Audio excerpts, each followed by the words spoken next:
Jangan lupa subscribe YouTube channel Metro TV News dan jangan lupa nyalakan notifikasinya.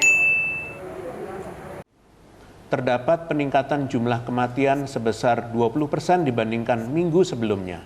Kenaikan angka kematian sebesar 20% sangatlah tinggi dan menunjukkan bahwa treatment terhadap pasien COVID-19 belum optimal yang diakibatkan oleh keterlambatan dalam penanganan sehingga menyebabkan jatuhnya korban jiwa.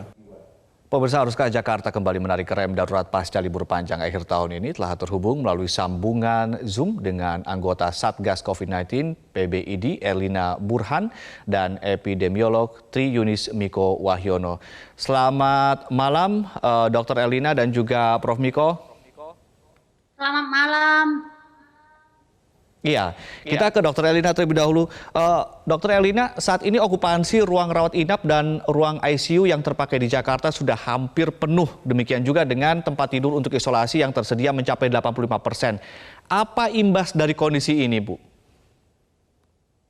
Ya, ini menunjukkan bahwa semakin banyak orang-orang yang terinfeksi COVID tapi tidak diperiksa dari awal sedini mungkin sehingga pada saat diketahui sudah dalam derajat penyakit yang memerlukan perawatan. Jadi menurut saya saran saya adalah lakukanlah pemeriksaan sedini mungkin supaya penyakit ini diketahui juga dalam fase yang masih dini. Kalau perlu masih dalam bentuk tanpa gejala sehingga tidak memerlukan perawatan rumah sakit. Sekarang rumah sakit di mana-mana untuk Jakarta terutama susah untuk kita mendapatkan tempat tidur. Walaupun ditambah tapi tetap nggak cukup karena kita hanya bermain di hilir. Kita seharusnya memang ke hulu, ke prevention atau deteksi dini.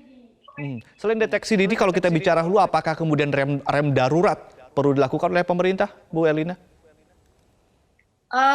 Saya kira untuk kondisi tertentu sebaiknya itu memang dilaksanakan karena memang prinsipnya kan kita harus menghindari kerumunan, ya menjauhi atau jangan membuat keramaian begitu.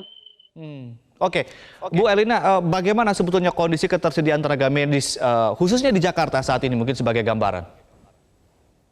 Ya kalau untuk tenaga medis dan tenaga kesehatan lainnya kan memang jumlahnya sebegitu-begitu saja. Walaupun sekarang banyak diperbantukan relawan, tapi tetap saja kalau arus pasien tidak bisa dibendung, itu tetap akan menimbulkan kelelahan bagi tenaga kesehatan dan juga tenaga medis, dan ini berbahaya. Oke. Baik, kita ke Prof. Miko. Prof. Miko, tadi disinggung oleh Bu Erlina bahwa selama ini yang diurusi lebih banyak di hilir, sementara hulu seolah terlupakan. Kalau menurut Anda bagaimana untuk mengurusi hulu ini seperti apa? Ya, pertama saya bukan prof, baru dokter. Kemudian kesan saya bahwa pertambahan kasus ini memang memerlukan pelayanan yang optimal begitu. Kalau pelayanan hampir penuh, menurut saya sekarang tidak perlu ditambah fasilitas pelayanan. Mau itu di Jakarta maupun Jabodetabek, semuanya hampir penuh. Saya jadi ahli di Kota Bogor, di Kabupaten Karawang, di Kota Depok, semuanya kapasitas pelayanan kesehatannya sudah hampir penuh. Jadi menurut saya perlu penambahan pelayanan kesehatan darurat begitu. Mau apapun yang dijadiin pelayanan darurat. Yang kedua adalah upaya-upaya pencegahan itu harus optimal begitu.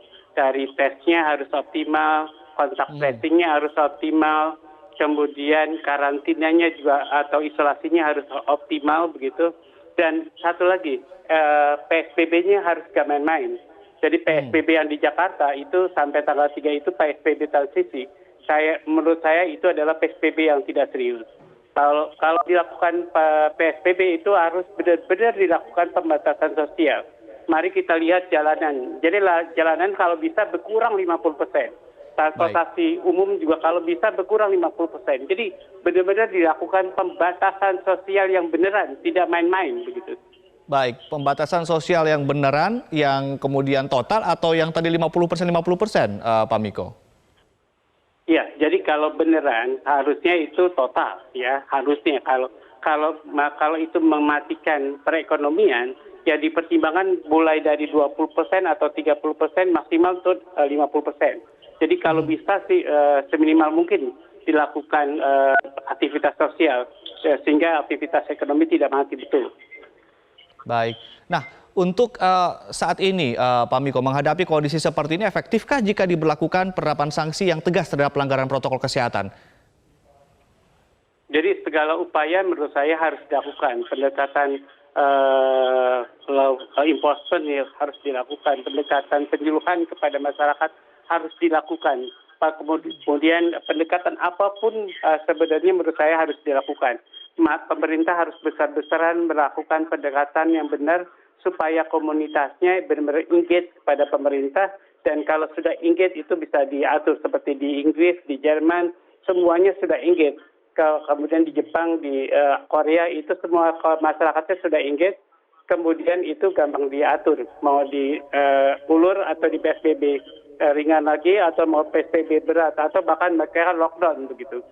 Baik. Kita ke Bu Erlina. Bu Erlina, apa namanya masukan dari Anda atau tambahan mungkin kepada pemerintah apa yang harus dilakukan saat ini?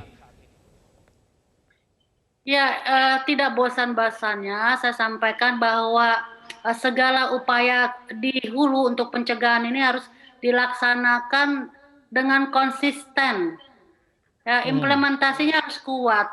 Kita sudah ada banyak sekali aturan-aturan PSBB lah atau pelaksanaan 3M, tapi di lapangan itu kadang-kadang implementasinya lemah. Ya, itu yang menjadi masalah pada saat ini, dan saya juga menghimbau kepada masyarakat, mungkin juga pemerintah, bahwa kalau kita melaksanakan segala upaya pencegahan ini setengah-setengah, maka penderitaan kita akan lebih lama. Lebih baik kita konsisten, betul-betul melaksanakannya dengan optimal. Mungkin menderita kita memang iya, tapi dalam waktu yang singkat. Dengan di kemudian hari akan lebih bagus. Artinya Anda juga merekomendasikan untuk PSBB total kembali atau seperti apa, Bu Erlinda? Ya, kalau boleh memilih, karena saya memang juga di rumah sakit bekerja dan melihat bagaimana banyaknya waiting list orang yang ingin masuk, ya, dan kita tidak bisa merawat. Saya kira saya ingin PSBB saat bulan April itu dilaksanakan lagi di Jakarta. Baik. Nanti kita juga akan mengulas terkait dengan vaksin atau vaksinasi, karena untuk tahap pertama ini kan kepada para tenaga kesehatan. Mungkin nanti kita akan mendengarkan juga masukan-masukan dari Bu Erlina dan juga Pak Miko. Dan pemirsa tetaplah bersama kami, Prime Talk segera kembali.